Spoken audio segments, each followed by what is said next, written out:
Hi friends, ಎಲ್ಲರೂ ಹೇಗಿದ್ದೀರಾ? Welcome to my channel. ನಾನು ಇವತ್ತು ಮರಾಠಿಯಲ್ಲಿ ವರನ್ ಅಥವಾ ಕನ್ನಡದಲ್ಲಿ ಬೇಳೆ ಸಾರು ಅಂತ ಹೇಳ್ತಾರೆ. ತುಂಬ ಸಿಂಪಲ್ ಮಾಡೋದು, ತುಂಬಾ ಟೇಸ್ಟಿಯಾಗಿರುತ್ತೆ. ಬನ್ನಿ ತೋರಿಸ್ತೀನಿ ಹೇಗೆ ಮಾಡೋದು ಅಂತ. ಒಂದು ಸಣ್ಣ ಕಪ್ ಬೇಳೆಗೆ 4-5 ಖಾರ ಮೆಣಸಿನಕಾಯಿ, 2 ಟೊಮೆಟೊ, 7-8 ಮೆಣಸಿನಕಾಳು ಹಾಗೂ ಸ್ವಲ್ಪ ಪಿಂಚ್ ಹಳದಿಯನ್ನು ಹಾಕ್ಕೋಬೇಕು. 7-8 ಎಲೆ ಕರಿಬೇವನ್ನು ಕೂಡ ಹಾಕ್ಕೊಳ್ಳಿ.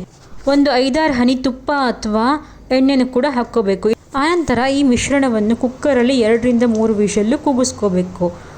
ಈಗ ಒಗ್ಗರಣೆಗೆ 2-3 ಸ್ಪೂನು ಎಣ್ಣೆ ಅಥವಾ ತುಪ್ಪನ ಬಾಣಲಿಗೆ ಹಾಕ್ಕೊಂಡು ಅದು ಬಿಸಿಯಾದ ನಂತರ ಒಂದು 3-4 ದೊಡ್ಡ ಎಸಳು ಬೆಳ್ಳುಳ್ಳಿ ಹಾಗೂ ಅರ್ಧ ಇಂಚು ಶುಂಠಿಯನ್ನು ಚೆನ್ನಾಗಿ ಜಜ್ಕೊಂಡು ಕಾದ ಎಣ್ಣೆಗೆ ಜೀರಿಗೆ, ಸಾಸಿವೆ ಹಾಗೂ ಈ ಬೆಳ್ಳುಳ್ಳಿ ಶುಂಠಿ ಪೇಸ್ಟನ್ನು ಹಾಕ್ಕೊಂಡು ಸರಿಯಾಗಿ ಕರ್ಕೋಬೇಕು. ಇಷ್ಟರೊಳಗೆ ನಮ್ಮ ಕುಕ್ಕರ್ ವಿಷಲ್ ಕೂಗಿ ಆರಿದ್ರೆ ಹಳದಿ ಹಾಗೂ ಎಣ್ಣೆ ಹಾಕಿರೋದ್ರಿಂದ ತುಂಬ ನುಣ್ಣಗೆ ಬೇಳೆ ಬೆಂದಿರುತ್ತೆ. ಇದನ್ನು ಫುಲ್ಲು ಮ್ಯಾಶರ್ ಅಥವಾ ನಮ್ಮ ಒಂದು ಸೌಟಿಂದನೇ ನೀಟಾಗಿ ಮ್ಯಾಶ್ ಮಾಡ್ಕೋಬೇಕು. ಬೇಳೆ ಸಾರಿನ ಹದ ಬೇಳೆನ ಎಷ್ಟು ಚೆನ್ನಾಗಿ ಬೇಯಿಸ್ಕೋತೀರಾ ಅನ್ನೋದ್ರಲ್ಲೇ ಇರುತ್ತೆ. ತುಂಬ ವಿಟಮಿನ್ ಎಲ್ಲ ಚೆನ್ನಾಗಿ ರಿಟೈನ್ ಮಾಡ್ಕೋಬೇಕು ಅಂದರೆ ನೇರವಾಗಿ ಬೇಯಿಸ್ಕೋತಾರೆ. ಕುಕ್ಕರಲ್ಲೂ ಕೆಲವರು ಟೈಮ್ ಇಲ್ಲದಿರೋರು ಕುಕ್ಕರನ್ನ ಯೂಸ್ ಮಾಡಿ ಬೇಯಿಸ್ಕೋತಾರೆ. ಸರಿಯಾಗಿ ಬೇಯಿಸ್ಕೊಂಡ್ರೆ ಬೇಳೆ ಸಾರು ತುಂಬ ಚೆನ್ನಾಗಿರುತ್ತೆ.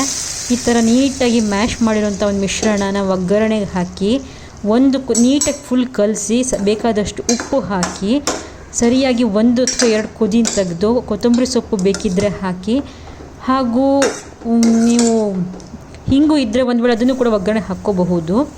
ಸೊ ಕರೆಕ್ಟ್ ಅಮೌಂಟಲ್ಲಿ ನಾನು ನೋಡಿ ಈ ಸಾರಿಗೆ ಇಷ್ಟು ಬೇಕಾಗತ್ತೆ ಉಪ್ಪು ಇಷ್ಟು ಹಾಕ್ತಾಯಿದ್ದೀನಿ.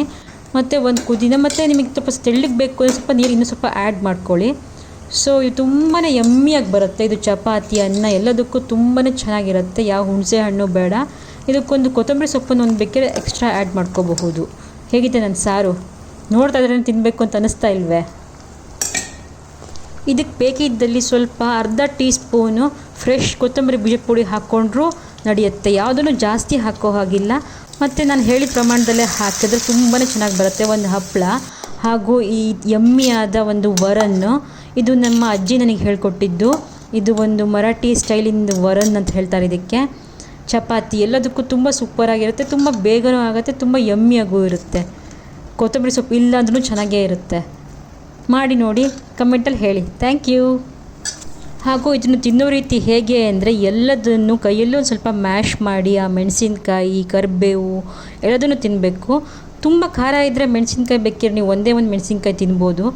ಮೆಣಸಿನ್ಕಾಯಿನ ಅನ್ನ ಜೊತೆ ಫುಲ್ ಕಲಿಸ್ಕೊಂಡು ತಿಂದರೆ ತುಂಬಾ ಯಮ್ಮಿಯಾಗಿರುತ್ತೆ. ತಿನ್ನೋದ್ರಲ್ಲೂ ಇರುತ್ತೆ ಮಜಾ ಊಟದ್ದು. ಚಪಾತಿಗೂ ಕೂಡ ತುಂಬ ಸೂಪರ್ ಕಾಂಬಿನೇಷನ್.